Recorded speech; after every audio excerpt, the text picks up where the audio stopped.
Sana mag-summer break na dito sa mga pagpahinga. Pero ako na Sabi ko nga, ako kain na. Umpisa na yung ano natin, love team. ay, yun nga po talaga. Grabe. Pag-isip pa lang po natin ng good news na nakituwa po. Tuwang-tuwa talaga. Tuwang-tuwa talaga sila. Pag sila din ako kayo meron sa mga Trading na. So may mga, ano ka na talaga, may mga naipon. may naimbak ka na, naipon ng mga hugot dyan, mga pwedeng ibato sa kanya, ng mga pagpipilig na. Yung talagang siguradong kikiligin yung mga viewers. Ano po yun ang mga bago. Mga bago talaga. Bagong, mga lumang ginaong bago lang po. Kaya, abangan niyo po. Sana po magka-schedule na. Yan, sana mag-schedule na.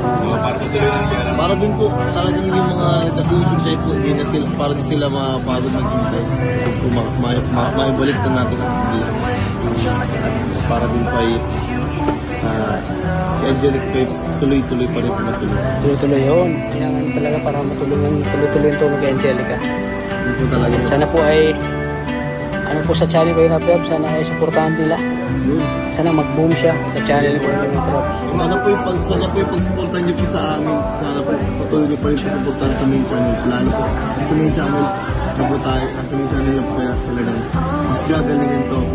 Yun, ibibigay ko po yung 101%. Yun, grabe. Mapapasaya po kayo. Mapasaya sila. Parang good vibes po na gusto nyo yung good vibes po na ibigay ko. Okay. So ayan, alam niyo yung mga kalingap pa. So ano mensahe mo kay Angelica kung nanonood siya ngayon? Siyempre Angelica, mag-aral ka ng mabuti habang ngayon medyo nakakapag-focus ka ngayon at siyempre sana mag-focus ka sa pag-aaral muna habang wala pang pag free time ka naman, alam mo naman pag free time mo naman magkakain na lang tayo sa labas ng sunod para hindi ka din masyadong pagkatapos mo may stress kailangan mo din mag-relax.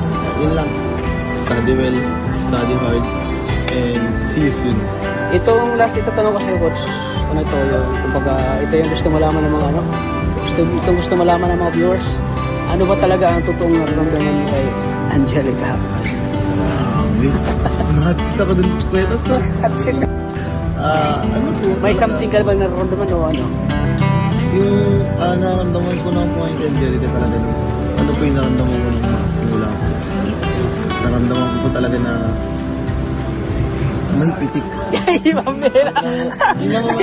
Ayan, may pitik. At least nalaman nila. Siguro kung nag-gauge nila yun, may pitik siguro. Kung nag-gauge nila yun, congrats po. so may pitik. So hindi naman natin, hindi naman natin alamin lahat. Hindi ko muna pwede detalye. Huwag mo na i-detalye kasi para ano sila. Basta yung pitik. May pumitik po. Ayun. Ayan. Tis lang natin. Abangan nyo. Ayan. May pumitik na po. Ayan. Grabe talaga si Coach. Totoong naramdaman niya ay yung ano niya kay Angelica ay talagang may pitik daw po. Pumipitik daw. Walang halong kemikal.